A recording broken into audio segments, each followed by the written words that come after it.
ॐ ईशावास्यमिदं सर्वं यत्किञ्चित् जगत्यां जगत् तेन त्यक्तेन भुञ्जीथा मा गृधाय कश्चिद्धनम्। मनुष्य इस संसार में जन्म लेता है और जन्म लेने के उपरांत माता पिता के द्वारा उसका पालन पोषण किया जाता है। पढ़ लिख कर बड़ा होकर के वह यहाँ की सभी व्यवस्थाओं का अपने आप को मालिक समझने लगता है। लेकिन हमें यह विचार करना चाहिए कि हम इस पृथ्वी पर अतिथि बन कर के आए हैं, मालिक बनकर नहीं। संसार में अधिकांश लोग स्वयं को यहाँ की संपत्तियों का मालिक समझते हैं।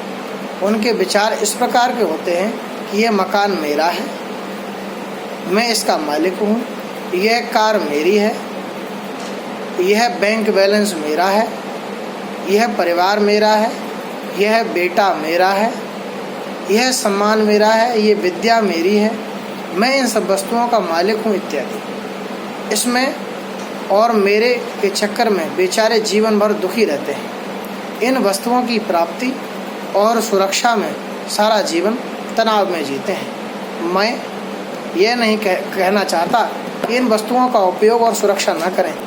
मैं यह कहना चाहता हूँ कि इन वस्तुओं का उपयोग और सुरक्षा इस प्रकार से करें जैसे किसी धर्मशाला में कोई अतिथि वहाँ की वस्तुओं का प्रयोग और सुरक्षा करता है। वह धर्मशाला की वस्तुओं का मालिक स्वयं को नहीं मानता, केवल उपयोगकर्ता के रूप में ही स्वयं को स्वीकार करता है। परंतु स्वयं इन वस्तुओं का मालिक मानने वाले लोग वास्तव में भ्रांतियों में जी रहे हैं। शायद आप भी ऐसा ही सोचते होंगे। जिन वस्तुओं को आप मेरा है या मेरी है ऐसा मानते हैं, वास्तव में उन सब वस्तुओं में से आपकी वस्तु तो शायद ही कोई हो। मेरे विचार से वस्तु तो आपकी कोई भी नहीं होगी। उन वस्तुओं को प्राप्त करने का थोड़ा सा पुरुषार्थ बस आपका है, इससे अधिक कुछ और नहीं। क्योंकि जब आप इस संसार में आए थे, इस पृथ्वी पर आपने जन्म लिया था, तब आप अपने साथ कुछ भी नहीं लाए थे। और जब इस संसार से जाएंगे तब भी आप कुछ भी अपने साथ नहीं ले जाएंगे। सब जमीन, मकान, बंगला, कार, संपत्ति, रुपया, पैसा, बेटा, पत्नी, परिवार सब यहीं छोड़कर जाएंगे। तो फिर क्यों भ्रांति में जी रहे हैं कि यह मेरा है या यह मेरी है?